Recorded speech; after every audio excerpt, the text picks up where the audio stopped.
నమస్కారం. ఇది మీ SL news. ఇవాళ సోషల్ మీడియాలో ట్రెండింగ్ 5 ముఖ్యమైన వార్తలు చూద్దాం. విజయ్ రష్మిక వెడ్డింగ్.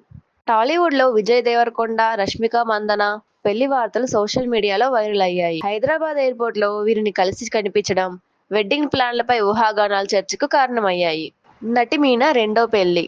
సోషల్ మీడియాలో నటి మీనా రెండో పెళ్లి వార్తలు వైరల్ అయ్యాయి. కానీ ఆమె వాటిని పూర్తిగా ఖండించారు. YouTuber Anvesh Instagram.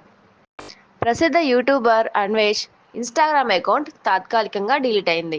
కానీ కొన్ని గంటల్లోనే రిపోర్ట్ కావడంతో సోషల్ మీడియాలో చర్చగా కొనసాగుతుంది. చికిరీ చికిరీ సాంగ్. పెద్ది సినిమాకి చెందిన చికిరీ చికిరీ పాట సోషల్ మీడియా రీల్స్, షార్ట్ వీడియోల్లో మళ్ళీ ట్రెండ్ అవుతుంది. ప్రేక్షకులు స్టెప్లు కాపీ చేయడం కొనసాగిస్తున్నారు. ఇవి ఇవాల్టి సోషల్ మీడియా హాట్ స్టోరీస్. మీకు ఏది నచ్చిందో కామెంట్లో చెప్పండి. మరిన్ని అప్డేట్స్ కోసం ఛానల్ని ఫాలో అవ్వండి. Like, share and subscribe.